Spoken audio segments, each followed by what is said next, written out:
Hello and welcome to Cult Classic Society, the podcast where I, Bobby Davis, and my pal Tim Martini take each other through the movies, games, TV, film, books, comic books, whatever you want. We love it. We're going to talk you through it. This episode, we are talking about This Country, British sitcom, written by Daisy May Cooper and her brother Charlie Cooper. It's a banger. This is our first recording session in the new year. Sorry to date the podcast. What did you get up to? Oh, New Year, we had a house party at my friend's in Crystal Palace. He's a Charlton fan. I wore my Crystal Palace shirt. It was a good time. It upset him greatly. For any non-football fans, yeah, Crystal Palace and Charlton. Big rivalry? Or... Yeah, well, it was where they used to be in the same league as us, but not anymore. How was your New Year, Timothy? It was good. Me and my friends, we went out clubbing, actually. Of course you did. These young people today. You say, of course, it's the first time I ever did that. It's mainly been house parties. It was the first time we did it. It was 60 quid entry, but unlimited drinks. My big beef with New Year came when my local pub started charging a tenner to get in. Oh god, but they know they can make money off it. That's the thing. Yeah, do you at home, they raise the prices. Yeah, that's why I think for the last 5 years I've been at house parties. Oh yeah, I mean this was such a fun experience, all like four of us, because we never do anything like that together, so it's like just nice for us lads to do this, and yeah. Lads. We'll call something else, but I don't think we're allowed to say that word on this podcast. Right. So, This Country, big BBC common like sitcom production. It did really well. It won like British Academy Television Awards for Best Scripted Drama. They've both won Best Female and Male Comedy Actor respectively. They've won a lot of awards for this, and yet it seems to have gone under the radar for tons of people. What was your knowledge of This Country before we? Absolutely nothing. The most I knew about even Daisy May Cooper and Charlie Cooper was I saw Charlie Cooper on a poster for a movie last year, and that was it. Yeah, I think he's taken over Mackenzie Crook's roles as the young guy, young, tall, skinny, blonde guy. Yeah, and in he movies. seems to be doing it well. yeah, he does. For this episode of the pod, I asked you to watch 4 episodes of This Country. Series 1, Episode 2, Mandy. Series 2, Episode 2, Threatening Letters. Series 2, Episode 6, Family Loyalties. And Series 3, Episode 2, Driving Lesson. Let's start from the top. How did you get on with Series 1, Episode 2, Mandy? Well, obviously the first thing I found out while watching the show was it's filmed like a mockumentary. It is, yeah. And I love that. One of my favourite films and TV shows, like, consecutively are What We Do in the Shadows. I think it's like one of the best shows ever, and I like the style because it allows you to do much more with it, and in this essence of the show, because the way the characters are written, makes it feel more real. Yeah, I think they do. Like, I think mockumentaries are really difficult to do. I tried to do them at uni. They're really difficult because you rely on the actors to come across more natural. There's a script, yes, but it has to feel like unscripted. Like in a movie, you could be all cool and come out with the most badass line. In a mockumentary, I feel like there has to be some kind of people tripping over their lines, people speaking more naturally. I actually think it's way harder than kind of regular scripted Well, absolutely. stuff. And also, we did cover a mockumentary before in Popstar. We did, yeah. And obviously that's a very Americanized one where they're just playing up everything, but with here it feels very naturalistic, where we could, in the UK, encounter people like that. Obviously they're in weird, absurd situations, but the way they talk is very natural. So let's do, yeah, I agree with you. Let's do a quick breakdown, kind of in that approach. You got 2 leads. You got Daisy May Cooper and Charlie Cooper. They're actually brother and sister, but they're playing cousins in this. They're playing Kerry Mucklow and Curtin Mucklow, respectively, or Lee is his real name, but it never gets said. I don't think it comes up once on a caption. Yeah, his name is Lee. Did you see, or did you do any kind of back research into anything? No, I just wanted to go into this completely blind. There was like one piece of information that I found out while doing research, but we can get to that at another point because it's kind of depressing. Okay, well, I think I know the bit you're going to go on about. But let's go for a few more things. So Paul Cooper, who plays Kerry's dad Martin, is their real dad. That's amazing. And he never acted before this. Not Really? a single thing. And he is brilliant. Yeah, I was going to say, like, it felt he had done this for a while. It was very natural, but I think that's, again, as we were saying about the writing, it's very naturalistic, so I think it's like easy just for them to blend into that. Yeah, and obviously it's so well written that maybe it made it easy for him, but he's clearly got a talent. Yeah. In fact, I watched an interview with Daisy May and Charlie who said that their dad has now become a bit too obsessed and he keeps writing storylines for himself. Considering they're the writers and creators of the show. Kerry's mum is played by Daisy May Cooper. It's just the voice. I was going to say, it sounded very familiar, yeah. Yeah, and it's just under the pseudonym Ivy Woodcock. So Len, who's the older guy with the beard and the walking stick, Yes. that's their uncle, Trevor Cooper, who actually is an actor, though. Okay, He good. was an actor. Just other few little tidbits. It was all shot on location in a place called Northleach in Gloucestershire. As I said earlier, they've won tons of awards for it. It's kind of based on their real life growing up. Yes. So they would actually encounter people like this in real life, and they've actually been worried that they're going to get illegal trouble because some of them are so close.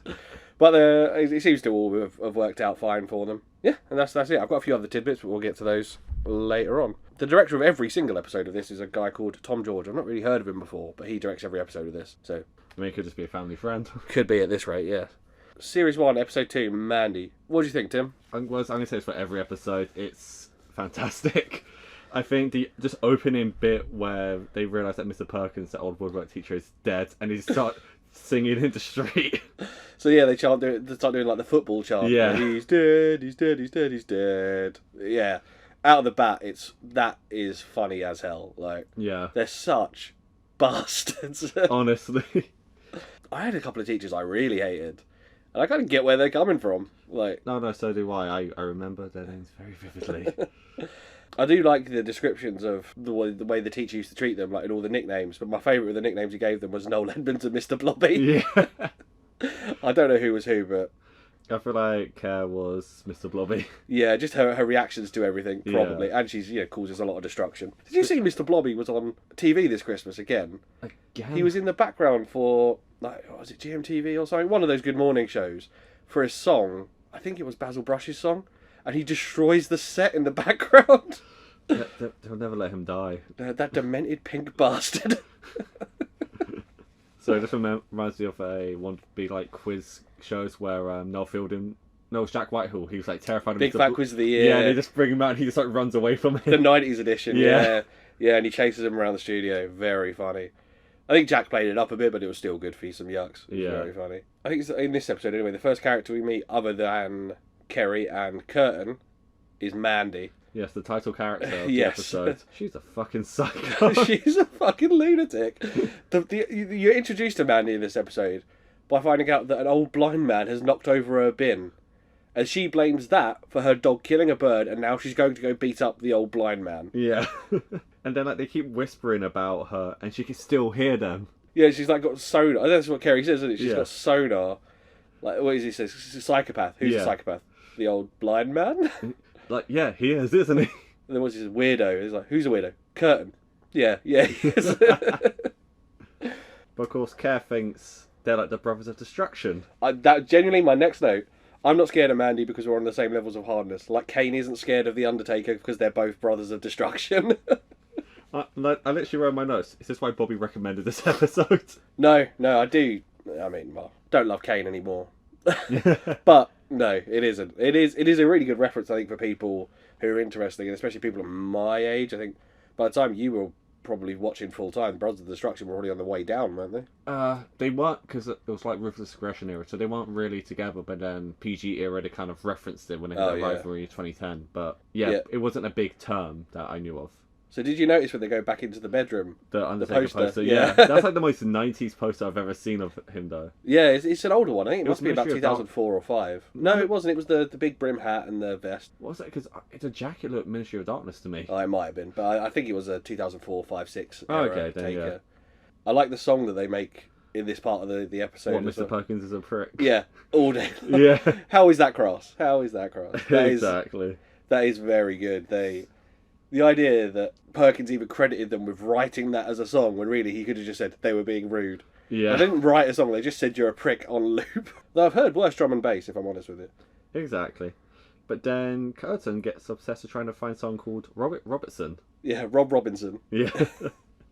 So the way that he first kind of proves that he's not kind of making it up is he finds a tea towel with all their faces drawn. Did you do anything like that at school? It feels Yes. so British. Yes. Honestly, it brought back like flashbacks because I have one in my flat from reception from a primary school that I was only in for like a year. See, this is the thing. I don't remember doing this. And the first time I watched This Country, it was a bit of a weird foreign concept to me. But my wife, Katie, she told me she'd done it. And then it's at her grandparents, and I saw it. I was like, this is weird.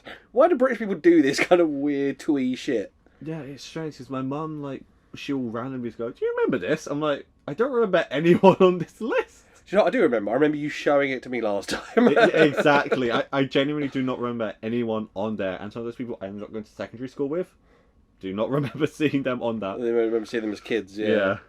Yeah, such a weird thing. Curtin is now obsessed with finding Rob Robinson, and I do like Kerry's kind of breakdown of his obsessions. Yeah. Because he got obsessed with finding Rob Robinson, finding out what happened to the cast of The Queen's Nose, and finding out what happened to the Cadbury Fuse bar. Yeah. And I think it really like highlights that kind of rural living. It's so boring that when you find out a little thing, you go, "How did you find out about that?" You just become obsessed. Exactly. And one of my favourite things is he goes, "Well, he's on Facebook. Everyone's on Facebook." That made, because it's 2017, the first series. Yeah. It felt really outdated to me because Yeah, because everyone's on Instagram now. yeah, it's not, Facebook isn't what it kind of was in say 2007, 2008. But I was going to say, because I don't know if this was just because legalities or stuff like that, but the Facebook they used isn't the modern Facebook, or even the Facebook there in 2017. It looked like Facebook back from 2007. No, there is I can't remember the name of it now, but movies and TV shows can rent this or license an image that looks like a social media site. Okay. And it's people that make them, and then Yeah. they license them and stuff, and they kind of work on a very basic level. You can click through a few things and it Yeah, works. yeah. And they use that often, and they'll call it Facebook. Yeah, yeah. And they can't Yeah, have Facebook on yeah. the thing. But I was going to say, it kind of added to the weird ruralness and how they use like old technology because they can't afford Well, yeah. newer stuff. And he's got the big back monitor. Yeah. And I had convinced myself at this point that this must have been set in about 2007 or 8 maybe. Yeah. But then the only real thing that you could probably find out is because Kerry constantly wears Swindon FC shirts. Yes. If you could date the shirts, that would help. But then in a later episode, they do have smartphones. Yeah. So I don't think there was ever an intention to set it in the past. I think it's just because, like you said, it's so rural that, and also they're so skin. Yeah. That their technology is 10 years out of date or more. Yeah, exactly. That's how I saw it.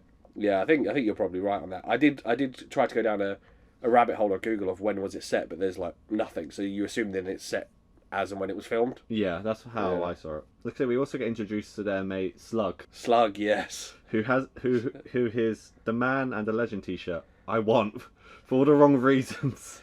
God, like it's the most like dickhead T-shirt, but I want it because of that.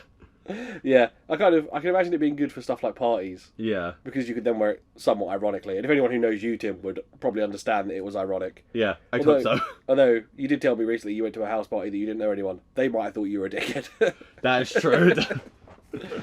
But we jumped ahead a bit there, but Kerry does a really good bit about going to karate lessons. Yeah, And the instructor says, "I don't know why you're here. I can't teach you anything." And he gave her his black belt. Like, that's the kind of thing. I had friends at school would definitely make up that level of bullshit. Yeah. Like, my uncle's in the SAS. Like, it's just shit like that. yeah. It's that they're very juvenile in the way they act, and I know it makes it funnier because when they're like in these like very like adult situations and they act all tough like behind closed doors, but then as we see like when they interact with Mandy, they get silent. Petrified, yeah. Yeah, They're supposed to be about 21, 22, but they act like they're 16. yeah, Because they're post-school, they're allowed to get jobs, they're clearly adults, but they're Yeah. young adults, right? And I think there's a massive case of, like, arrested development. yeah, They're supposed to be older than they are. And I think, like we said during the Lonely Island movies episode, being forced to act older and not do stuff you enjoy is bullshit. But then there's maturity that kind of, you should go along with that. yeah. Like, I'm going to always enjoy Pokemon, but I'm going to also have responsibility and be mature at the same time. They're Yeah. just immature. Yeah, exactly. It's the Finding wrong kind of, like, balance. arrested development. Yeah. So one of my next favourite bits, Kerry passes, it's after she talks about the karate teacher, she passes Mandy's house, and Mandy informs her that she's a newly qualified tattooist, and invites Kerry into the house for a free tattoo. Yeah. And her flash sheets are awful. The fear I felt for Kerry when Mandy said, I'm a tattoo artist and I'll do you a free tattoo, because I have seen like apprentices do tattoos and some are good. My first tattoo was done by an apprentice, but others are just terrible. Well, my thigh's done by an apprentice, and I feel like Mandy doesn't seem like she was taught in a studio. She was taught at home. She bought the kit off the I was internet. going to say self-taught. Yeah, and her drawings are just terrible. And I don't think all tattooists are actually brilliant at drawing. What Yeah. they're brilliant at is maybe doing graphic design, putting Yeah. that together and tracing, which is fine. That's a Yeah. skill set as well. But she just seems to hand draw stuff badly. Exactly, because like I would say like all my tattoos were been traced, obviously, because they get the stencil Yeah. trace over, then they stick it to you, then just fill it in, and so that's what it is. So when you see someone who is already just bad at drawing, they go, "I'm going to put this on your body permanently now." Some of the stuff is amazing, like the pig. Yeah. Friends. It's like, who is this meant to be? That's Friends. And you go, yeah, I can see it now. I like when they hesitate so long. Mandy falls asleep. With her eyes open, yeah. Eyes open, which is like she's already a violently scary character. That just adds an extra notch to it. Like, oh, I don't know. That reminded me of an old Disney cartoon where Goofy dies oh god, this is already tragic. and Go on. becomes a ghost, and they basically say if you want to get into heaven, you have to haunt Donald Duck. Wow, that's dark. And like he's like goes to bed, like Donald's like reading the book, and he goes boo. It's like, what's on the book? How to sleep with your eyes open. And that's all it reminded me of. That's quite a good joke, actually. I like that. Although the rest of that is dark as hell, but Yeah. that's a good joke. Obviously, Kerry doesn't want one of these shit tattoos. Yeah. She gets away because Mandy falls asleep, and then Kerry she goes home, and Kerry shows up at her house. Yeah, Mandy shows up. Kerry goes home, and Mandy shows up at her house, and insists on doing it, and insists she's a professional and apologises for falling asleep. Yeah. And then she says the most worrying thing of all: "I'll just freestyle it." Yeah. And the tattoo Kerry ends up with, the wolf howling at a moon. Yeah. I would say it's bad. I've genuinely seen worse. I wrote it actually isn't that bad considering all the other drawers she could have gotten. Yeah, it's better than most of the others she got shown. Exactly. It's still shit, Yeah, it's still bad, but I've seen worse. and the thing is, it's on her back, so Yeah, she can cover up. She wears big football shirts all the time. exactly. So yeah. no one's gonna see it. My favorite thing is that I support local businesses, and when a tattoo removal shop opens, I will be the first one there. Yeah, I bet you will. Yeah, that's the same with Grace, I suppose, though. She didn't have to pay for it. Yeah, So, it might be shit, but it was free. but so there's also while it's going Kurt and trying to find Rob, and then he goes to Rob's childhood home. He's like, I can see him there. Rob's out there playing. His mum goes, Rob, time for tea. He's like, not now, Mum. And she goes, what? And drags him and hits him and drags him inside. Yeah, she was an abusive parent, Yeah. I think is the line. And then Kerry finds, shitty underwear, shitty Spider-Man underwear. Yeah. And he's like, yeah, those will be his. Forgetting that they're in their early 20s. And how long would they have to have been there? Exactly. Or there's a bit when like Stark's like, I found Rob, he's running, and they have to subtitle him because he's so out of breath. Right, Rob, have you got any water? No. Yeah. And also he finds Rob, and Rob is like, I don't remember you. Yeah. I used to bully you. Yeah, I moved schools. It's like, I changed my name. You changed your name, yeah, to Salamander. Oh, that makes sense because you love salamanders. Yeah, yeah. And he goes like, that was a fucking waste of time. Yeah, he's like, what are you doing later? He's like, I don't know. Why? He's like, I don't know either. What a waste of fucking time. I do enjoy earlier in the episode when Curtin's trying to get Kerry and Slugs to remember Rob. And he lists off all the abuse they gave him, Yeah. and they still don't remember. It's like a long list of horrible, horrible bullying. I just wrote, yeah, they were so cruel to him. They were awful, weren't they? So have you got any more notes on Mandy? The episode, not the character. As a second episode to like a big season, I think it works really well because I don't know much about. Obviously, I didn't watch the first episode, but I feel the goal of the first couple of episodes of the first season is to get everyone acquainted to the world. Yeah. And I think introducing side characters like Slug and Mandy. Again, I don't know if Slug was introduced in the first episode, but introducing these characters and going, okay, these are going to be part of the world, and they're just as crazy in their own ways with the main characters. It's like it opens the world to possibilities. So the first episode, the people who are mostly introduced are Kerry and Curtin, with the vicar, who we don't really see him in the episodes I picked till like the last one, but he is actually a mainstay all the way through. Oh, okay. But maybe I picked these ones because they're the funniest episodes. They are hilarious. But yeah, they are crucially missing the vicar through most of them. He shows up in the third one. I don't think He even shows this up in the third and the fourth one. Yeah. Well, the fourth one's all about the vicar. Yeah, it's kind of his one of his ones. Series 2, Episode 2, Threatening Letters. This might be my favourite of the ones I told you to watch. It's my second favourite. Second favourite. I just love the way it starts off with Mandy just selling the monitor. As you said, we were talking about like outdated technology, and Mandy basically forces Curtin to buy an old like LCD not LCD, sorry, what's those big ones? CRT, yeah. CRT big deep monitor for 50 quid. And what makes it funny is that you have Carrie going, yeah, I know how to negotiate because Kurt's a little coward and he has no spine, so I'll be there for him. And she's just standing there going, yeah. She's so scared of Mandy, Yeah. isn't she? It's funny, considering how she claimed to be on the same level of hardness in the first Exactly. episode, or the second episode. She is petrified of Mandy. But it's funny because when I saw the monitor, maybe because obviously we talked about like their technology in that era because their skin and everything being outdated. I saw it, I was like, oh, an all-in-one PC, you know, with it had like all the hardware in the back. Then I had to go refresh my memory for a second. Oh no, that's just a monitor. I forgot that's what they look like. Yeah, I think that kind of all-in-one PC with the computer mounted to the back was only ever done by Mac. I think when Windows did them, they were like underneath. No, they were like Toshiba ones, but they were still very flat panel ones. Yeah, I remember because the Mac ones were the bright colours that had the big deep set. Yeah, and those were 90s as well. Yeah, I think they're still collectibles. Yeah, People just because of the colour scheme alone. Yeah, I mean, it would be cool to go, you know, obviously all these hipster restaurants now. I want to go into one where there's just like an old load of old Macs with bright colours. Honestly, yeah. So after we leave Mandy's and Curtin is forced into buying this monitor, we meet Kerry's dad, for you, for the first time. Yeah. Martin Mucklow, who is a fucking wrong'un.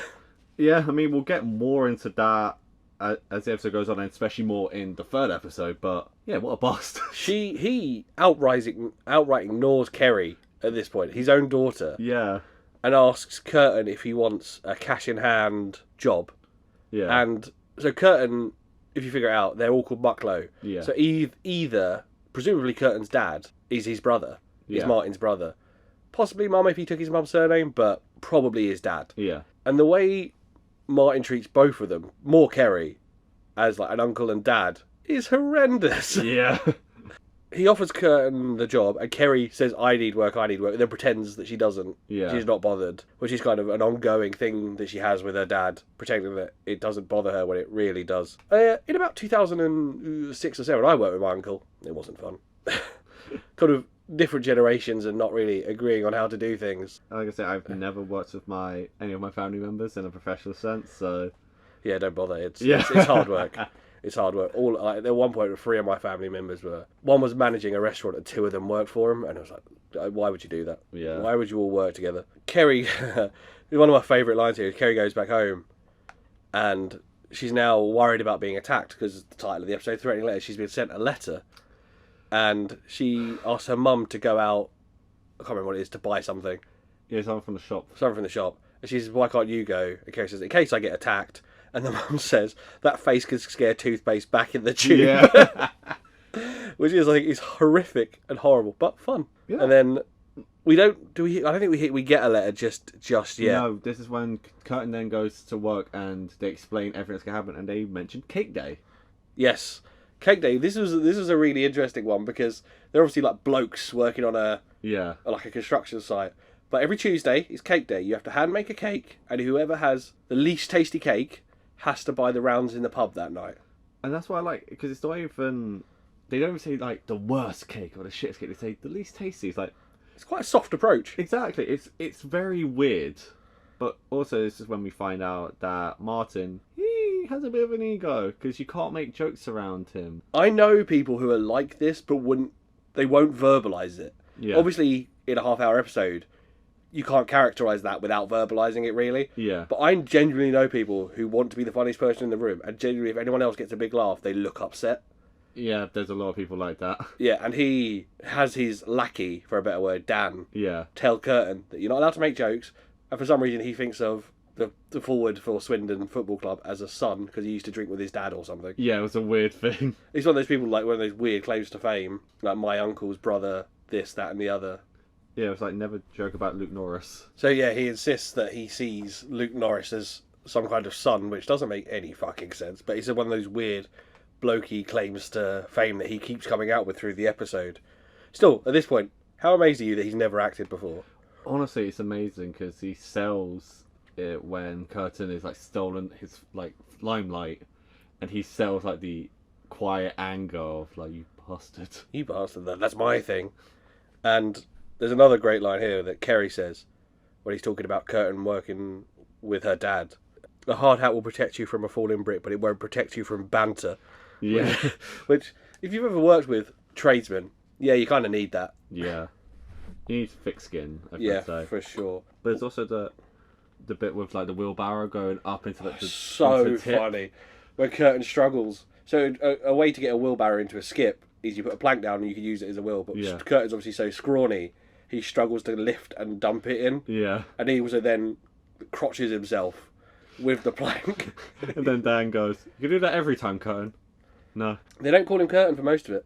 They call him Kirsty. Oh yeah, Kirsty. Because, yeah. you know, they're blokes and it's funny. Yeah, it's funny to give people shitty nicknames. The other bit that happens, I think it's either just before or just after that, is when Dan smashes Curtin's mug for leaving it in the van. Yeah. He warms in early on, it's like, you leave your mug in the van, dirty, I'm going to smash it. And so he asks Curtin, where's his mug? He's like, oh shit, it's in the van. And he just smashes it straight on the road. No tea for you. No tea for you. So we go back to the house, and this is where we first hear of Kerry's letters. So Mandy shows up, and Kerry looks worried. She asks, oh, what's up? So Kerry shows her the letter, and it's quite like graphically violent sexual. Yes, but towards himself. Yes. So he wants, whoever's writing this letter wants Kerry to strangle and beat him up and throw him around. But she doesn't understand that. She thinks that she's going to get beaten up. Exactly. And so does Kerry. So does Mandy. Mandy Yeah. thinks the same thing. So Mandy offers to stick around and protect her. Which, I mean, if you want someone to protect you, that big violent psychopath. Yeah, sure. Yeah, you stick around. I was going to say, because what happens in that scene is when Kerry, also later scene, it's later scene because Curtin also finds out that something's wrong with threatening letters, and he goes, "You're not eating food. That means something's wrong." Which is, considering they write that together, she's written that about herself, essentially. That's so funny. Mandy showing off her nunchuck skills, which she really slowly rotates them around her arms. Nunchucks have always confused me as a weapon. There must be a way to effectively use them because they wouldn't have become so popular. Exactly. But how? There's Look, one in the, I don't know if you ever played Soul Calibur, Yeah. and someone's got a 3-pronged one. Yeah. What the hell, man? Honestly, I don't get. They look like they just hurt you more by accident. Yeah, you're gonna. I feel even if you're good at them, they're gonna flail back at your wrist or something. Exactly.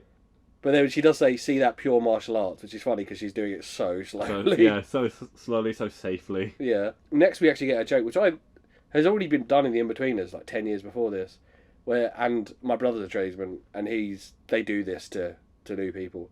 They send him to try and find tartan paint. Yeah. Which, again, yeah, that joke's been done. The exact same joke, tartan paint, in the In-Betweeners, and then they ask him to go get stripe paint. And if you know anyone, or if any of the listeners have worked with tradesmen, they do this shit all the time. They fuck with newbies on a constant basis. It's a rib, isn't it? Yeah, and it's one of those other things that I think, knowing that, and if you know that kind of, the way they have their laughs, makes this even more realistic. Yeah. Because that's what they would do. They would 100% do it. What I like at this point, I chuckled to myself, because it's done as a mockumentary, they put up info cards. Yeah. And the info cards are so serious. Like, oh, the low job numbers have caused economic problems, whatever. And you're just like, yeah, he's just... We've just seen a woman flail a nunchuck and say, look, pure martial arts. Oh, it's so ridiculous. Well, then, after more of the letters, Cake Day is here. Yes, well, there's one line from the letters which really made me laugh, which is the one that you said, Curtin says after he fucks up his cake, Yeah. you might as well eat it, she's off her food. One of the lines in the letters, you're so strong, your hands are like spanners, Yeah. which I put is the most romantic thing I've ever heard. There's you might have written this down, there's a really great line at the beginning of the Cake Day bit. What was it? Get the cakes out, you pair of fannies. Just such a bloke. So I got a question then, considering we're on about Cake Day now. What is your favourite cake? Ooh, I really like marzipan, which is controversial. Oh, really? Yeah, I love marzipan. I really like Battenberg. which is mentioned in this episode. Yeah. You probably would be a Battenberg, you know. I love it. See, What about you? maybe it's just a child of me. I'm just always a big fan of a chocolate cake. Yeah, I can see you being a chocolate cake guy. Honestly, you can't go wrong with it. Hey, I've never had a bad chocolate cake. I suppose even if it's like dry and shitty, it still tastes like chocolate. Exactly. So it's like, nah. But of course, Curtin cheat. Yes, he. Go on, you can explain. He decides to buy store-bought cake, and the whole point of cake day was to bake your own cake. But what I love in this bit is that you have this wholesome moment where he's like, do you really think Dan got this lemon drizzle done in his first attempt? No. He kept doing it over and over until he finally got it right. Yeah, he fucked up his Battenberg. Yeah, he fucked it, and he kept getting it right. And that's what we're about here. Getting it right. But because you cheated, you have to do that. He goes so encouraging to such blokey behaviour again. It's just like, it's so wholesome, then so mean in a sentence. Yeah, like you have to go do a forfeit. And they make him slap the slushie out of Slug's hand. Poor Slugs. Which, this is the moment where I did a tiny bit of research, and it genuinely made me upset. Yeah, so the one thing we skipped over in the first series is Slugs has cancer in the first series and he goes into remission. Which is a really oddly serious one to put into a comedy show, but they do. I don't know what you're going to say, but go on. Yeah, so in between seasons 2 and 3, the actor who plays Slug actually does die of cancer. Yes, yeah. Which, well, I was reading that, it literally it was so heartbreaking. It's like, oh. Because obviously he was like childhood friends with both Coopers, so I feel he was obviously okay with them writing about it. Yeah. But well, they were doing that thing, write what you know. And they knew local lad, mate, grew up with him, he had cancer. Yeah. So it was such a thing because we still. I think reading that and seeing that scene just made it hit harder. Yeah, it is pretty dark. I mean, it's fun. It's very good dark humor, but then once you get the outside context, it's like just all of a sudden like, oh, maybe I shouldn't be laughing. So I've not watched all 3 series of this in 20. I watched them in lockdown. Yeah. So 2020 at some point, maybe early 2021. And when he goes to slap the drink out of his hand, I forgot. I knew Slugs had a sob story, and I couldn't remember what it was. And knowing the actor had died, I was like, is this one of the ones where he talks about cancer? No, it's just where he talks about his girlfriend. Yeah. Like, talking to other blokes sexually. There was a whole episode about the girlfriend. Oh, really? Him and Curtin and the girlfriend in series 1. Very good. Because they do mention the cancer as well, because before Curtin goes to slap, he's like, I can't do that. He's just recovered from cancer. Yeah. And then obviously his girlfriend, she's been messaging other blokes. Sexually.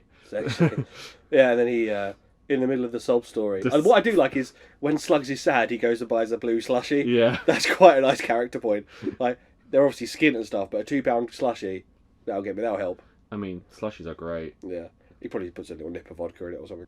We then after that we go back to Mandy's story about why she's got experience with stalking. What do you think of this, Tim? Because at first she tells it like she was stalked, but then obviously he turns round and she is a stalker. She stalked a member of S Club 7, and I will not lie, I called it immediately which one it was. Really? Do you know what I'm most impressed with? The fact that you knew all the members of S Club 7 to pick one. Okay, here's the thing. I knew it was Hannah Spirit because she's part of one of my favourite TV shows of all time. Primeval. Oh, she is in Primeval. I've not watched Primeval, but I have seen clips with her. Yeah, she's one of the main characters. So I was like, because she's your favourite member of S Club 7. Yeah, so me and Mandy on the same wavelegth in a weird way. You leave Hannah alone. Put those nunchucks down as well. She has to return my calls. But it's hilarious because obviously then you see Kerry get terrified. Go from feeling safe to terrified. Yeah. After that we go back to Martin and Curtin and Dan, but they're in the pub now. Yeah. Having their kind of post cake day promised drink. So Curtin obviously probably had to buy the first round. Yeah. And Martin tells this awful story about being at dinner with the whole family, extended family and all, and his sister-in-law and his 86-year-old mother-in-law wanking him off under the table. And then when he thought his wife found out, no, she just wanted to go too. Yeah. It's such laddie and clearly made up bullshit again. Honestly. Because I love how Curtin goes, she's 86 years old. Like, why would he bother with He says that later, yeah. But it's... At that point, he's been drinking the Kool-Aid a bit. He's like one of the lads and enjoying it just for a bit. But then he fucks up again and just tells a bad joke. He calls him a bald fanny. Yeah. He says... he's talking about wanting to do shots. And then when Martin refuses, he says, "Come on, you big bald fatty, do a shot." Yeah. And the environment just changes. Another thing where he's like, he wasn't an actor before, and he could switch that to make the whole scene feel different because he looks upset. Yeah.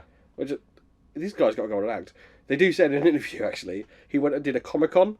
Oh, really? You know, Martin Mucklow Yeah. thingy, which I think is really funny. So Martin is like incredibly sensitive. What a crybaby for a bloke. I know. And a criminal, as we find out later.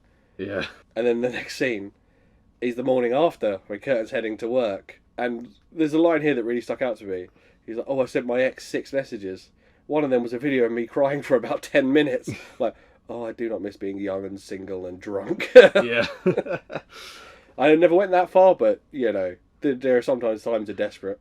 Thankfully, I haven't gone that far. No, nowhere near that far, in fact. I've joked about it to friends, like, "Oh, I'm going to do it," but I actually don't. Like, you know, common sense, I know right? some of my friends have done some real stupid things, which, because of their current partners, I will not mention on here in case it gets listened to. You know, they don't look good on those people. Right, so what the next thing is, so Martin fires his own nephew over a joke. How pathetic is this bloke? Again, he's just really sensitive. Yeah, so I find that a lot of people with big bravado in real life are actually quite sensitive, and a lot of it is just to hide the fact that they're quite sensitive. Well, so I think if you're going to dish it, you have to learn to take it as well. And Martin is the kind of person who clearly just wants to put people down. I know I'm talking to an only child here, but anyone who grows up with, especially brothers, you learn to take bullshit because you've got no choice.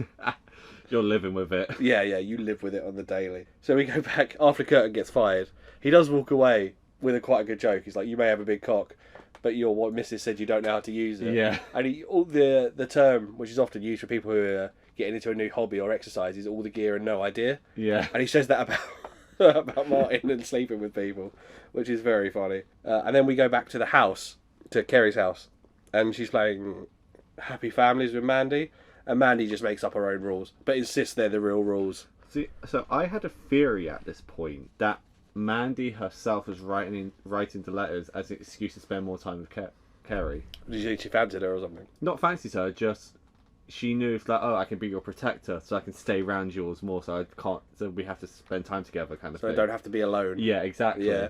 Yeah, that's a fair theory. I think the person who shows up, first time I watched it, I definitely wasn't expecting that person to be the person who... Neither was Who's I, revealed. but I think that's what I kind of find funny about it. Yeah, it is really funny. After everything that's happened, that's the person that gets revealed. Which we might as well reveal now, because it's literally the next bit that happens. Yeah. So another letter comes through the door, and Mandy's right by the out. door. She grabs the person through the door, pulls it in, and it's Dan. It's Martin's little lackey. Which made me feel even more creepy, because obviously he was... Okay, well, as we know about Martin, doesn't really talk about Kerry. Yeah. But to be like, almost like, that close to her in that sense, it made it even weirder. Do you know what's even creepier? He's clearly got a fetish for being bullied. Yeah. Because Martin, he's a bully. Yeah. So... Well, as we find out later in the scene, yeah, he clearly does.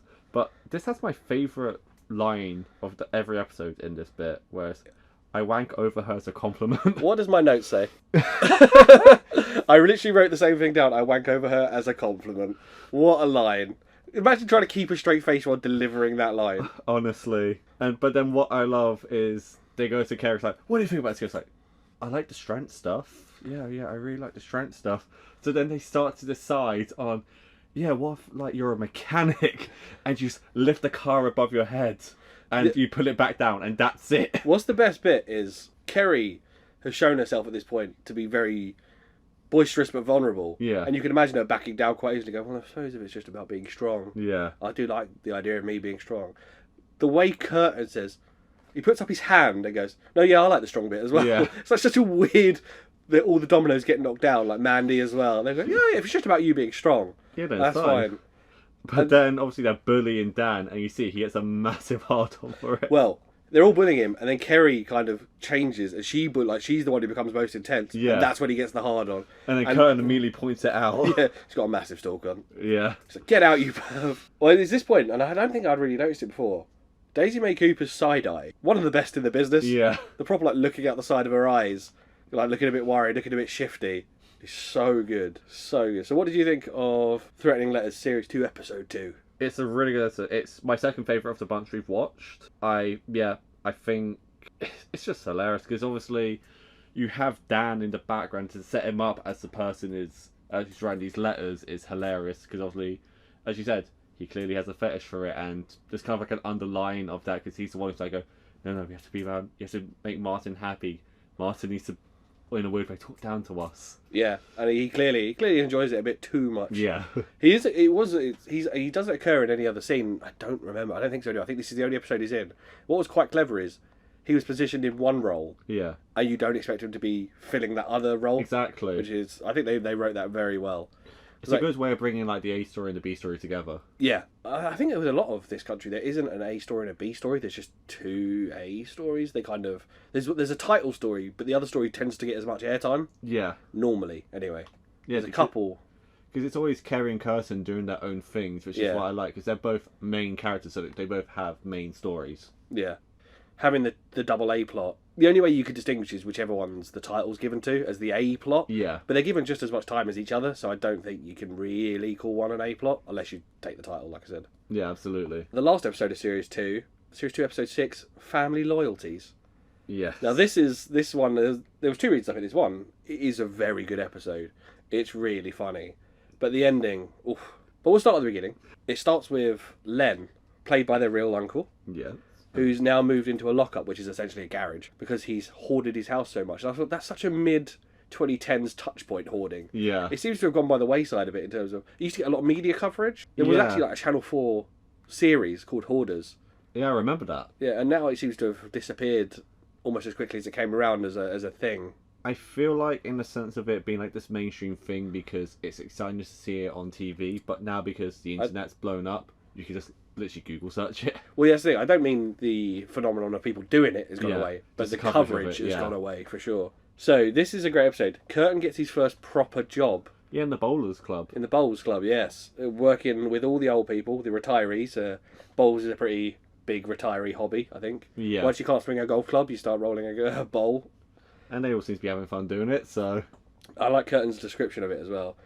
The old people don't like foreigners or self-service checkouts, and they'll let you know that fact. Yeah. But of course, there's a reason that Kerr has the lockup. It's because she's in a lockup next to Len. There's a reason for that. Her dad and her are in a business together. Air quotes. In massive air quotes. Selling Hoovers that are quote-unquote faulty. Yeah, so this reminded me of, so not to pull the curtain back too much, I work in a thing where we sometimes have wastage products, and we do give them away. Yeah. But I can't imagine Dyson are one of those companies. Exactly. And the amount they were allegedly given away. Yeah, no. Well, the police say later, or not to go too far, the police say later, just in that lockup there was 168 Hoovers. Yeah. God knows how many there is in the other places they're hidden. Exactly. So we now learn, we kind of jump the jump between the A story and the B story, if you want to call it that way. A story probably being Carrie's story, family loyalties, because it's about her and her dad, and the B story being Curtin's job. We jump back to the B story, where Curtin is still working at the Bowls Club, and he's learned the rules of bowls to the point where he says the vicar's just done a bad shot and ruined the game for everyone. Yeah. So the fact that he now knows the rules suggests that he's really got himself delved into this job. Exactly. He's just a barman, really, or bar manager. He doesn't need to learn the game. No, but he's just as they say in our first episode, he's very obsessive over things. So I think because he's in that environment, he just obsessed over it. Because there's a bit when the vicar is talking, and the vicar's going, "Oh, it's great! Like he's learning responsibility." So the vicar's doing a talking head to the mockumentary. And then he goes, "Vicar, you're wearing your bowler shoes in here," and that's the issue. Oh, sorry. It's like, no. If you I've been telling you this before. It's like, not the first time I've had to tell you, or the second. And if you keep doing this, then all the old people are going to do it because they look up to you. Yeah. So. The idea that he's so now invested in that job that he's telling the vicar off and it's clearly annoying the vicar. Yeah, he's the vicar. You see it more in the next episode we're going to talk about, but stuff gets to him and he kind of smiles through it. Yeah. So we now jump back to Kerry, who claims that the reason that the lockup has to be kept a secret and off camera, because Martin sees that she's got the cameras there, is that people have stolen her dad's business ideas before. Yes. And he's claimed to have written Wonderwall. And my note is, maybe he did, it's a shit song anyway. You remember at my wedding? Yes, I do. The band, we had a pop punk band playing Blink 182, Green Day, etc. Then they tried to finish on Wonderwall, and me and my wife stopped them and made them play another Blink song, because screw that. I remember the tone changed drastically for that minute. It was like, no. No. Well, yeah, they never had Oasis. We banned a few songs that were on their playlist. They never had any Oasis on their playlist, so we never banned it. Neither of us like Oasis. Blur were better, and still are. The only Oasis song I like is their version of Come On Feel the Noise. I don't think I've heard it. The one I do... Connor Mills used that as a theme song once. Did he really? Yeah, he tagged with Maverick Mayhew and Progress Wrestling. Ah, Mayhew and Mills. What a time. The only song of Oasis I liked was the one that was used. It's probably because I liked the show. Was used as the theme song for the Royal Family, which is called Half the World Away. Okay. But I think I like the show, and therefore I like the song, because it reminds me of the show, and I love the show. Ah, fair. So yeah. He claims he wrote Wonderwall, although apparently Bros found it, the beer mat with Wonderwall written on it first, and they didn't like it either. So it's threw on the floor, and then the Gallagher brothers found it. Yeah, so what we go back to the Bowls Club, and the two old men arguing over the window seat. One's Len, and one's Archie. Yeah. It really made me laugh, because I used to work in a pub that had a lot of old boys come in, and they will argue over the smallest, pettiest shite. Genuinely had to tell people off, because that's my table. You can't own a table. We always sit there. You weren't here. It gets that petty, and these guys were not as old as these two in this show. Yeah. But it starts at about 50. A friend of mine, like in primary school, she was like having McDonald's like after school, and an old man was like, "This is my seat," and she was like, "I've been here for 20 minutes." It's like, yeah, buy it or you sit. I think old people, because once you've retired, you have to get into a new routine. Yeah. And if your routine involves going to the same place and sitting in the same seat, so you'll find, when I worked in that pub, the same old boys would come in with the same newspaper. A lot of them would have one beer at lunchtime with a newspaper, sat in the same seat, read their paper with their one pint and go home. Yeah. Maybe do the crossword. That is their routine. Yeah. And another thing the show's very clever at is just highlighting small things that for some reason the British public anyway goes, oh yeah, that is a thing. Yeah. That is a thing. But I was going to say, because obviously Curtin goes to them, no, you do today, Len, then tomorrow it's Archie, so every other day. And they go, yeah. And what I like is Len's so forward thinking. He's like, they talk about, and I'm the day after that. And then Kerry's mum calls Curtin. Ah, Sue. That phone call is so funny. That phone call is funny, and also I'm so used to like phone calls like bad connections. It's always like, hello, can you hear me? Hello. I don't think it's a bad connection. I just think it's Sue. Also, yeah, Sue being an old person, probably not knowing how to use a mobile phone. I don't even think she's old. She just screams and is a bit deaf. She's only Kerry's mum, so she should only be Martin's age, give or take. That's true. Yeah, so she's not that old. But I just think she's... I'm basing it off the fact that we never see her, so yeah. in my head... Well, this is where I also realised that it's not, 2007 or whatever, because Curtin has a full iPhone-looking smartphone. Yeah, he has an iPhone... See, he had like an old generation iPhone, but I based that off obviously being rural, not being able to get the latest one. Yeah, possibly. I mean, but even then, it only really set it back to maybe 2012 or something. Or 2011. Yeah, exactly. Because it's not the very first iPhone, but it is an older one. Yeah. Yeah, so, I don't know. In my headcanon says it's about 2013. Yeah. But... I think that works. We skipped over a bit where he finds a hearing aid on the floor. He's like, I have a 10-second rule for this. And I was thinking in my head, if the person he's shouting to uses a hearing aid, they're not going to hear him. That's the joke, Tim! It's two jokes at once. It's ridiculous that you've got a 10-second rule on lost property. That was the only punchline in my head. I think I was thinking too literally like, oh wait, yeah, a two-pronged joke. Of course that's what it's going to be. That's punchline 1, and punchline 2 is that he's shouting for someone who hasn't got their hearing aid. Yeah. And he's not even shouting that loud. And also there's only one person in the room. So it's probably there, and they can't hear you. So I think I was just so focused on the idea that he has a 10-second rule that it didn't click in my head like, oh yeah, that. It's one of those little things that really characterises Curtin well. Yeah. Like he's clearly got a short temper, and that even goes down to something as little as, I'm not looking after your lost property shit. Exactly. It's going in the bin. Speaking of looking after shit, he's looking after Kerry's Hoovers. Yes, so Kerry shows up. She gives him a Dyson Hoover as a gift, and then goes, you want more of these? He's like, no, well I just gave you this one, so you can't put... So you've got to store them. Yeah, I need storage space. Otherwise I'll take the Hoover back. And he's so... This is going to sound so tragic. Generally, me and one of my best friends, Chris, we've spent over half an hour talking about Hoovers. When you get older and you have your own house or your own space, things like Hoovers become a topic, and seeing him happy with a Dyson generally just gave me flashbacks. Then later on we come back to the bar, and that's when Kerry's mum, Sue, phones Curtin to tell her that Carrie's been arrested. Yes. And we see the scene where Carrie gets arrested as well. She tries to just walk away from the policeman. She's like, I'm just gonna go. And he's like, no, you're gonna need to get in the car. She's like, you talking to me? Like she just tries to She tries to act oblivious. Yeah, so she tries to like, no one tells me anything. It might be in my name. I don't know. And I did notice though. She voluntarily does. After the like kind of nonsense, does voluntarily walk to the car. Yeah. He like pushes her head in. I know. It's like she's getting in, man.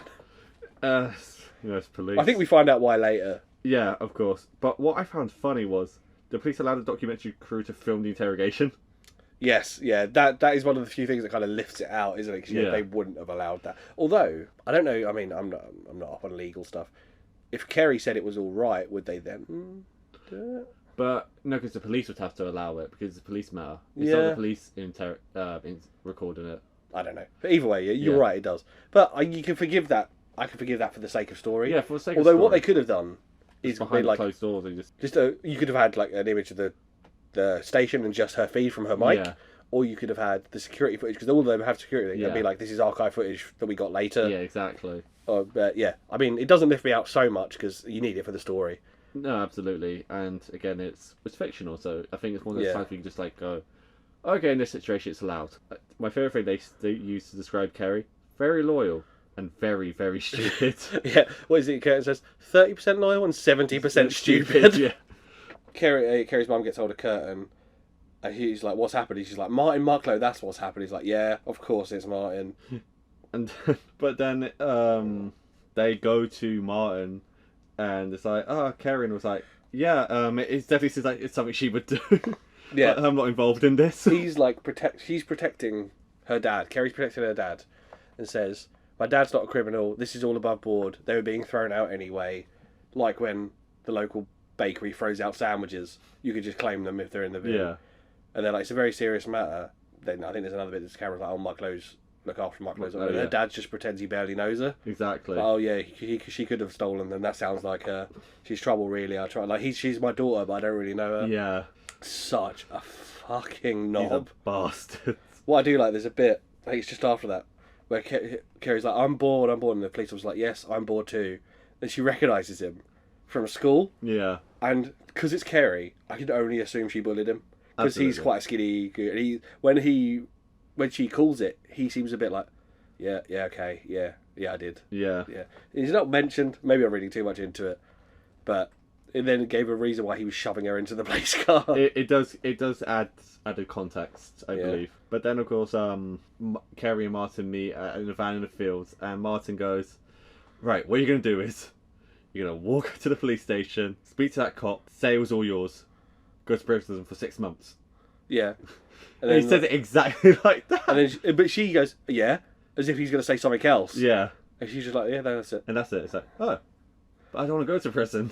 Like, nor do I. Do you want your old man to go to prison? Do you love your old man? She's like, do you love me? And he's like, let me tell you a story. Yeah. And he tells her a story about running over a dog and feeling nothing. Yeah. He is a psychopath. He acts, and again, he's not an actor. Oh, He's amazing. He is brilliant. While this is happening, it cuts between that and Curtin telling a story about, like, Martin does not love Kerry, and he's like, she says to her, when you had pneumonia, what was he doing? He's playing the fruit machine in the pub.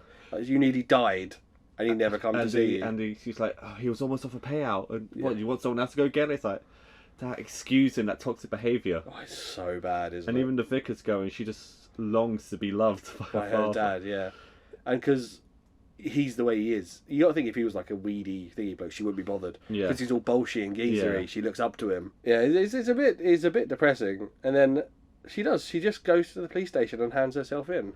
Not before going, all right, take me to the police station. He goes, it's not really on my way. Which is got to be wrong because they live in a small village. It can only be round the corner. Exactly. Well, it basically ends on a cliffhanger, which I wrote, Bobby, you bitch. The episode I gave you, the fourth episode, doesn't resolve it, but I can tell you what happens in the resolution. Please do, because I know it's in the special. It's in the 45-minute special called The Aftermath, which is obviously the aftermath of that. everything that happened. So Kerry hands herself in. Well, another note I had here. Where did Len get a Jordan shirt from? He's wearing a white polo that's got a Jordan logo on it. Although, that does remind me, one of my other little factoids, the whole wardrobe for this show, they bought it in Sports Direct. I was going to say, because No Fear t-shirts. Yes. For anyone else not from the UK, sports director, I'm trying to think of like an American like Champs, but Champs is nicer. It's like a shit Champs. It's a low end sports shop. They sell big brands like Adidas and Nike, but they would sell basically The cheap versions. the cheapest versions of their shoes you can buy. Yeah. And they sell like, all the shitty tracksuits there. And there's a brand, I don't know if the brand's big in America, but there's a brand that I can only see in Sports Direct called No Fear, which is... It was big in like the early 2000s for like BMXers. Yeah. Now. And now no one really wears it. Except Curtin. Except Curtin's Curtin. keeping it in business. Yeah, exactly. Which, when I saw, I was like, that makes a lot of sense. So, I wrote here, my last note for Family Loyalties is Kerry handing herself in is so sad. Honestly, it's like the saddest episode. The last kind of 5 minutes are awful, really, when you really think about it. The sheer gaslighting her dad does. And the fact that she falls for it. Yeah, she so wants to have that relationship with her dad that she falls for it. Do you want to know what happens? Please. Do you want to know how it plays out? Please. In the aftermath, it's revealed Kerry... it looks... The first kind of 3 or 4 minutes, Kerry's not in it at all. And it seems like she's inside. But then it kind of... There's a slow pan. It reveals that she's there. It turns out that she turns Martin in. Amazing. But only under duress. So Martin goes away for... I think he's 7 months at this point. He's already been away. And they even show like court sketches and stuff. And Curtin's really upset because he's like, who even looks like this? He's pointing at himself. That doesn't even look like a person. And she says, oh yeah, I did say my dad did it, but only because they implied that they would set the police dogs on me. And she's still like denying that she had to do that. It was the truth. She's claiming that like police brutality led her to lie about her dad so they could get him. And obviously everyone else is like, fucking bastards. Yeah. Like Curtin obviously hates his uncle. She doesn't go to prison, Amazing. but Martin does. And That's what we like to hear. you actually see footage of him being like arrested and stuff. It's pretty good. Pretty well. Like the pacing of the first 5 minutes of the special is very good. And I'm sure now we've recorded this, you're going to go watch it. I mean, I wasn't going to spoil that. Yeah. But yes, I am. And then the other one is Curtin loses his job. Yeah, because obviously in the driving lessons episode, which is our final episode, He doesn't have the he job. doesn't have a job anymore. If I'm remembering rightly, I haven't watched the whole of the aftermath since recording this. The way it's explained in the first half of the episode, anyway, is he got let go by the guy who owns the place because he couldn't afford a full-time manager because they're not busy enough. And I think, if I remember rightly, it plays out that it's all because of the vacuum cleaners being stored there, etc. But yeah, the bit I've got to, Curtin's lost his job because the guy says he can't afford a full-time manager. Okay. But he's still obsessed with the bowling club. So he like still shows up and watches the games from like behind the bushes and he tells them, why is she smiling? They're losing. And he actually says, oh, there was a big game coming up and I called the supplier and it was only halfway through the conversation I realised I don't work there anymore. Like, poor Curtin. The first time he's ever had any purpose in his life. I know, it got taken away from him. The last episode I asked you to look at was Driving Lessons, Series 3, Episode 2. I did realise at this point, with this and Bottom, I've got a penchant for Episode 2 of every season. Yeah. I don't know what it is. Whether they just put the best episodes, you lead in with a nice leader, and then you get the funniest episode out second. I don't know if that's why, or is it just... I don't know. These are the best reviewed episodes as well, I think. The reason... I kind of had about 6 to pick from. Yeah. And these are the 6 that I thought these were the 4 highest reviewed on IMDb. I mean, I'm not surprised. They're that great. They're very good. Driving lesson. Curtin gets his provisional licence. Yeah. And he wants to learn to drive. He is practicing his theory at the beginning of the episode, and Kerry is making a nuisance of it. Exactly. It's like, hazard that. Now, Tim, have you passed your theory test? No, my first note was Curtin doing his driving theory reminds me I need to do my own. Well, it reminded me of doing my own and the practice and stuff. The hazard perception is difficult. It is, because part of you, like Kerry, wants to judge everything as a hazard. I do have my driving theory 4-in-1 app on here, which is apparently the best one. And I had that one. Yeah, and I've been doing that, and yeah, it's difficult. It's really difficult. Everything else I can do fine. I know my signs and everything. It's the hazarding. I passed my theory. I got 2 marks above what you needed. I just passed. I mean, my practical, I only got 2 minors, which is amazing. But I mean, theory, I've been in a car with this man many times. He's a good driver, everyone. Thank you. I'm all right. He hasn't crashed, so you're not dead. So we're here. But then, of course, the vicar, as this will be a common theme of him in this episode, is being a people pleaser. He's going, okay, I will take Curtin to the airfield so he can drive around and practice. Yes, he is. He's very accommodating, And there's other episodes where he's really accommodating to Curtin and Kerry behaving really badly. Yeah. There's an episode where Curtin sets fire to a scarecrow. There's an episode where, it's the aftermath, I think, where Kerry is riding a BMX around a shop and kicking stuff over. One of the things I did note is the list of places they say they're going to go when Curtin passes is tragic. Honestly, like Frankie and so Benny's shit. and TGI Fridays. Yeah. It's such a tragic thing to want your driving license to do. Have you ever been to a Frankie and Benny's or TGI Friday? Yeah, tragic, like I said. Yeah, they're terrible. My next note is actually the vicar is a tragic figure. I feel so sorry for him half the time. It's just him being bitter about his crush getting married. Oh, that story. Yeah. All the little stories he tells in this episode are probably like little tearjerkers on like small scale. Yeah. But they're like, oh man, poor guy. We'll get to the one about his childhood later, but oh my god. Curtin, in the first lesson he's getting, the vicar's showing him the bits of the car, and Kerry says about Curtin, he doesn't like being taught stuff. He likes to look at it himself. Yeah. And I'm with Curtin. I'm such a hands-on person. So am I. I absolutely understand that. I'm the kind of person where if you want to teach me something, just have me like physically start doing it, and then if I'm doing it wrong, that you correct me, and that's how I learn. Or give me the roughest of outlines. Yeah, don't go into detail about every single thing because I will not retain it. I retain through physical action rather than. I think I got better. Vomits. Like, I'm a self-taught graphic artist, Yeah. and I think I'm better than any software I was ever taught from scratch. Because then I think when you figure stuff out yourself, you find your own methods and paths. Exactly. When you're taught something, you do it that way. Exactly, because I do like videography and editing, and most of the stuff I learned now has been self-taught. Like editing, that has been all done just by going, oh, there's a new software. Everyone says it's good. Let me try it myself, and that's it. I'm good at it. Oh, so Curtin's super excited for that first lesson, and I remember you've had a driving lesson, haven't you? No. Have you not?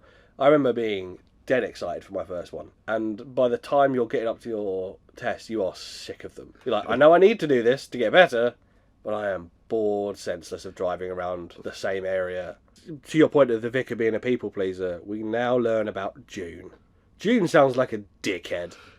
A fucking open garden. She's an absolute pain in the arse. So I love how angry Curtin gets when he finds out she's having an open garden. He's like, Carrie goes, I wasn't going to tell you. because I knew you'd react like this. Like the ego of the woman. Like, so. It's like charging 50p. 50p for that? It is. And to be honest, I don't disagree with Curtin again. Shit, God. Sometimes he has a point. And then the vicar even sticks up for her. He's like, oh, I disagree. Her garden's lovely. And then she turns, later on in the episode, the more it goes on, the more of a dickhead she becomes. Because, so they have to go there because the vicar borrowed a hose. A sprinkler. From June.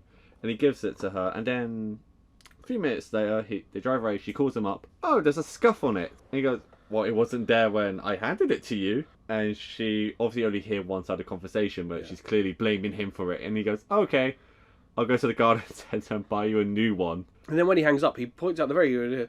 It's a fucking hose attachment. Yeah.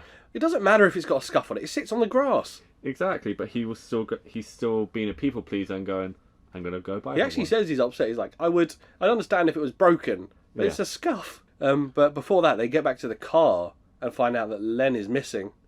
Yes. Now the vicar wants to go find Len, and obviously Curtin's now getting impatient for his first driving lesson. But the vicar insists that they have to go to the lockup garages. The lockup, yes. To see if Len's there, because he lives there. And the first thing I noticed at the lockup garages is when Curtin opens Len's lockup, it's all covered as shit. He's hoarding again. He's hoarding again. But then what happens then is, as Curtin's walking to the car, he sees his crush Kaylee. Yes. And it was Slugs' his girlfriend. Yes. Oh. That's the girl that Slugs was talking about, who was messaging which is why he says he wouldn't do that to Slugs. Ah. But in the first series, there's an episode where both him and Slugs fancy her. She's the new girl in the village, and they both try to go out with her. Okay. But of course, it was actually at this moment I realised the camera's been in the car the entire time. Yeah, so it's in behind the driver's seat. Yeah. And he's just like kind of jumping between them. Yeah, like panning between everything. And I was like, oh, that's a very interesting way to tell a story. Yeah.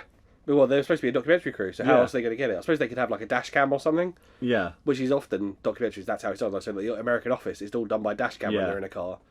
But I think that's a really great way of doing it. It's a more fun way to do it because then you'll see people in the distance or whatever and you're not hearing their conversation. Yeah. So you're just interpreting, and then you have like Care telling the story of Kurt, like how he's gonna like part the bangs and make Oh, it clear that's as a so crush. funny. I do wonder how they did that. Whether Charlie had an earpiece to go as Yeah.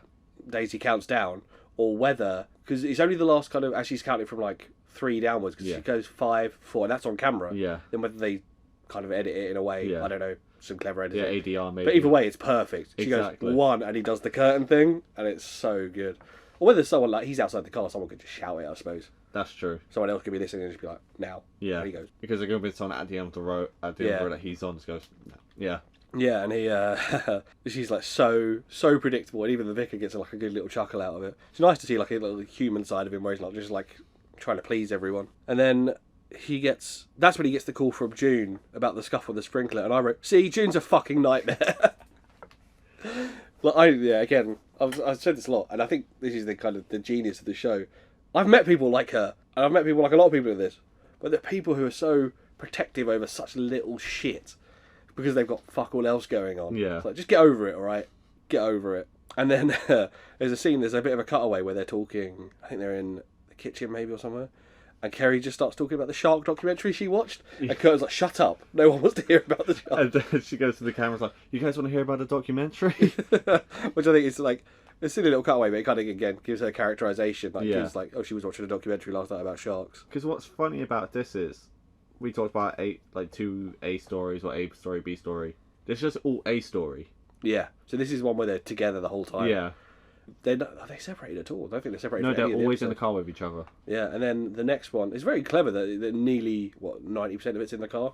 Yeah. It's only little cutaways that aren't. And when they're still looking for Len, the vicar goes to see, is it Arthur? Yes. And the same guy who was arguing about the In window the prior seat. episode, yeah. While they're waiting in the That's car to for the the car, vicar, yeah. Mandy shows up. And Curtin's already jumped into the driver's seat just so he could have a play, quote unquote. Yeah. And when Mandy comes to talk to them through the window, she doesn't really say anything. She just says like small sentences and looks intensely into the car. And Curtin's like, "Well, I've had enough. I'm getting away from this psychopath."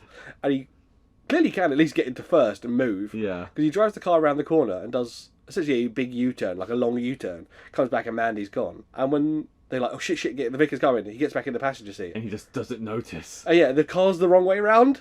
And Yeah. the vicar obviously so like fumbling around trying to find Len, he doesn't notice the car's the wrong way around. And they're like, "The vicar's so unobservant." Yeah. We changed his background to a picture of, I can't remember who it is, like a model. Yeah, model, and And he never noticed. like, For 6 years, it was still the same thing. and Curtis goes, he just probably liked a big pair of knockers. He's either unobservant or he liked a big pair of knockers. Which is really good. And this is when we kind of get the moment where Kerry's like, "You just have to stop being a people pleaser. Curtin's been waiting for you all day to go on this driving lesson." Yeah. And the vicar actually agrees. He's like, "You're right. I need to..." Because what's funny is, before Kerry made that point, I wrote, the vicar has a hero complex. Yes, he does, yeah. But in, I'd say it's not even a hero complex. It's more of a martyr. Yeah. He almost like feels like he has to do it all. I feel like he accepted that role like as vicar for like this small town. You feel like he owes a responsibility to To everyone who wants anything from him. Yeah. Yeah. And then, And obviously in this moment he turns off his phone. yes, for the first time ever, turns off his phone Yeah. and takes Curtin on his driving lesson, and it looks all right. Just kind of do a slow loops around an airfield. But it is important to get to grip with the mechanics of a car. Yeah. My driving instructor told me that was one of the hardest things that people think. They consider, well, you have your first lesson, you think about the road and other road users and being scared of that. Yeah. But actually, learning like how to control and turn even at a slow speed is the first thing people struggle with.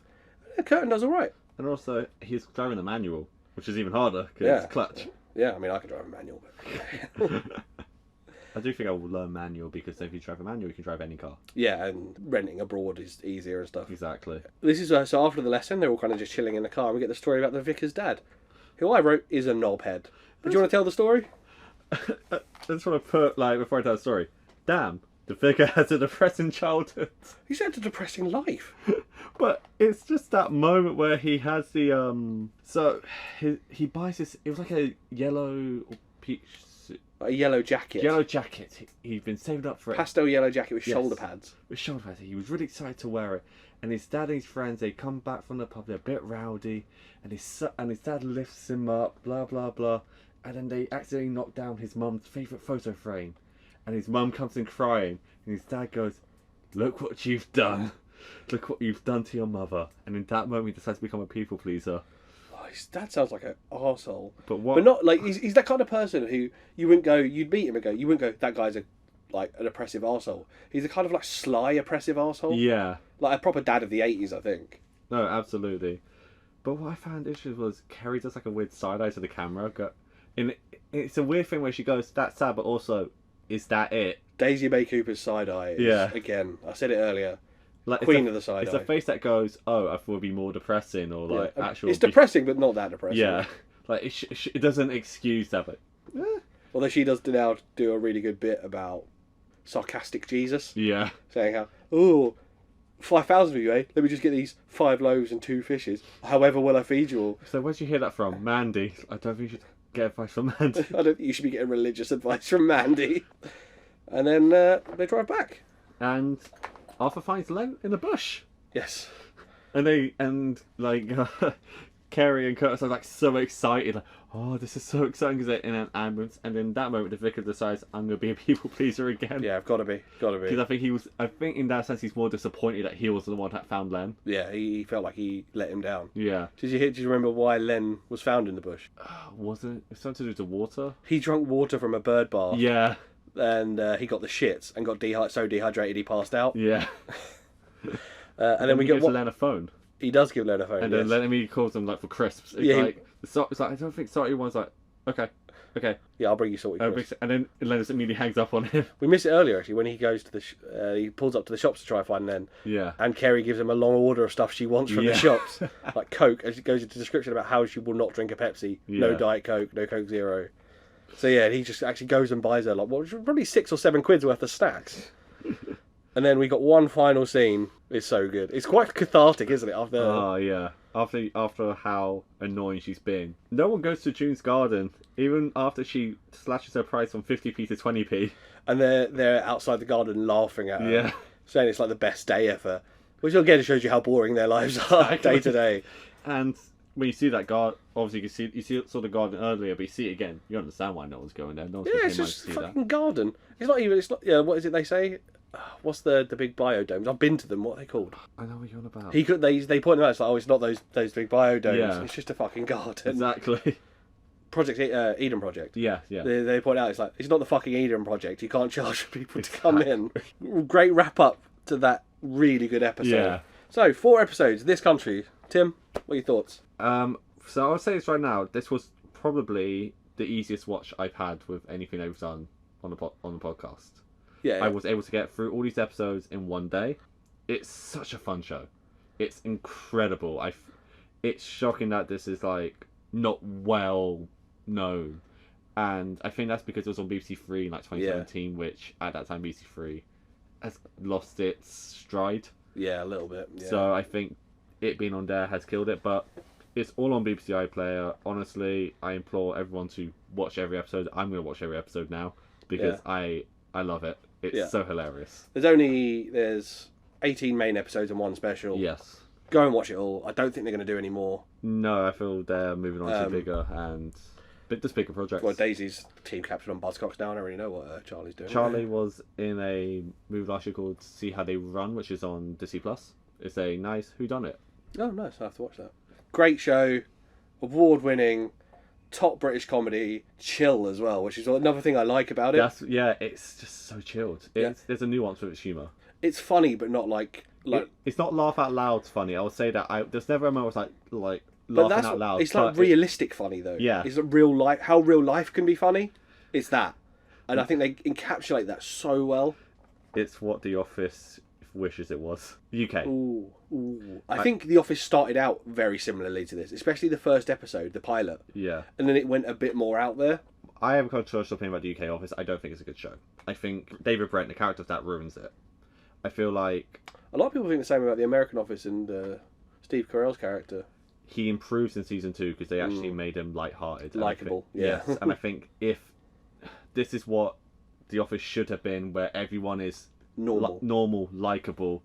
No one's a complete dickhead. And apart from Martin.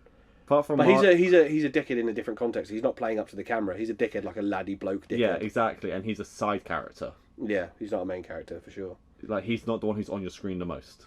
No, Oh, I'm glad you liked it, Tim. Yes. This is the kind of, because it's so light, I'm always worried about this kind of thing that people might not go, it's very funny, and actually every other line is a joke, but the joke's like real life. Like Exactly. And I do wonder, like, especially presenting it on a podcast format, is this going to come across the way it comes across to me? And can we then verbalise? I think we've actually done a pretty good job. Yeah, I think we've done a really good job verbalising it, and we've obviously we said some of the jokes in the same tones and cadences they did, but honestly, it's just one of those shows where it's a comfort watch. I find. Oh, it's one of my comfort shows. It's one of those ones that I'll go, I don't really know what to watch. I'm quite tired. I'm going to go to bed in an hour anyway. Yeah. Let's watch 2 episodes of This Country. Yeah, I think that's a perfect way to do it. So, Bobby, I did extra credit for this. We had a brief discussion. You haven't told me what you've done, and there was only one thing I thought of that you would do for extra credit, and I don't think it's the thing that you've done. The thing I thought is, for Red Nose Day, have you heard of Chicken Shop Dates? Yes. There's a girl, I can't remember her name. She's very funny though. She was on the New Year's episode of Taskmaster. Really good. And Curtin, the character of Curtin, was on it and had a date with her. And apparently it was all ad-libbed. He just made it up, and he just sinks back into Curtin. He did write the character, to be fair, but he sinks back into being Curtin, and he's brilliant. It's 3 minutes or so. It's very funny. That's hilarious. And I thought that's what you were going to do, but that isn't what you've done. That is not what I've done. So I've got a theory. I've got one more theory, because when you said it was, I had to go above and beyond to find it. Yeah. My other theory is there's an American remake. That is exactly what I watched. And I've not found it or watched it myself. It seems like it's a pain in the arse to find, if I'm honest. So, welcome to Flash. Welcome to Flash. So, in the great American tradition of stealing our content, they did it with IT Crowd. It failed. They did it with In-Betweeners. It failed. Only one they succeeded with is Shameless. And The Office. And The Office. And I would say Shameless, the US version is much better than the UK I've not watched it. I've watched all of the UK one, but I've never watched the US is American one. amazing, I have to honestly. watch it, yeah. The hoops I had to jump through for this. How much is your VPN? £80 a year. ExpressVPN. We're not sponsored, but thank you. So I was genuinely trying to find a copy of it in the UK. It does not exist. Yeah. I tried going on Amazon Prime. Nothing. When I typed it in on Amazon, it only took me to the US site. Willing to pay a couple of quid for an episode? Just for the first episode. I wanted to see what it was like. It didn't work. So what I had to do was, I had to go to the Fox website, download the VPN, use my VPN, and only watch the first episode of season 2. Of season 2? Yeah, they don't even have the first season. I'm going to have to try and find this, because I'm now interested as well. Don't. It's terrible. But this is the one thing that got me. You know Sean William Scott? Yes, Stifler. Stifler. He's one of the main characters. Yeah, he seems too old to be one of them as well. So here's the thing about this show. It has the 2 characters. Kerry's actually called Kelly in this. Alright. But Kerry is quite a British name. But they're not the only main characters. They do the big thing of making it a sitcom. They focus on other side characters and will follow other people. Okay. And it's very like over the top, Americanized humor. I'm not gonna lie to you. I only got through 5 minutes of watching it. It was so... I felt insulted watching it. Especially, you just recently discovered This Country. Yeah. And you're like, this is beautiful, brilliant, like beautifully paced, lovely written comedy. And now you're watching Stifler. Stifler and Joy from My Name Is Earl.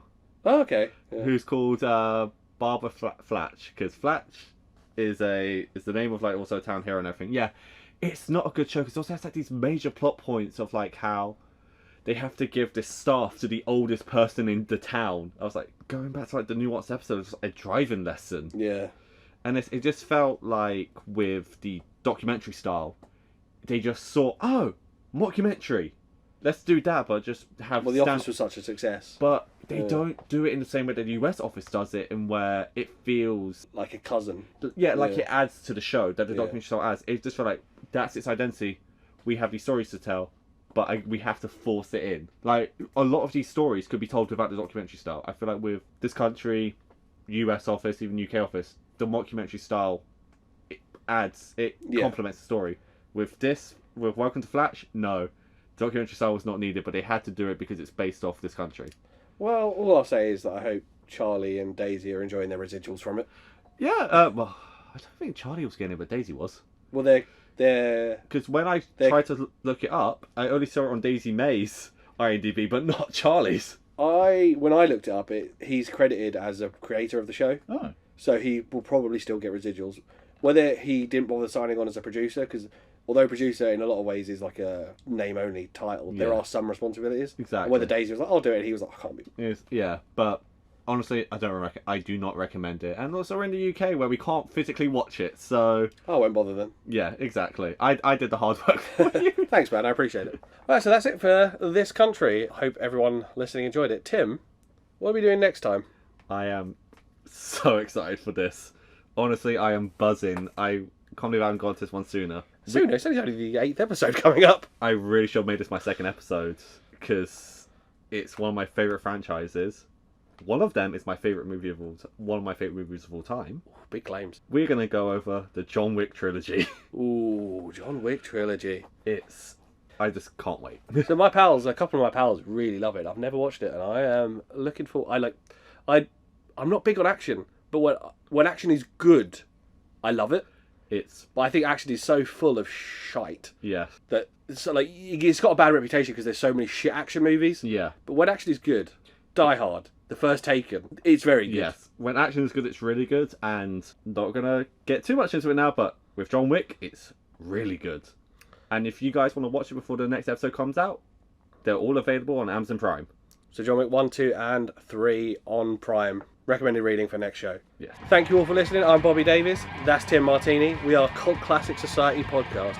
If you want to get in touch, we are CC Society Pod on Instagram. If you want to give us a quick email, we are ccsocietypod@gmail.com. Thanks for listening. See you later.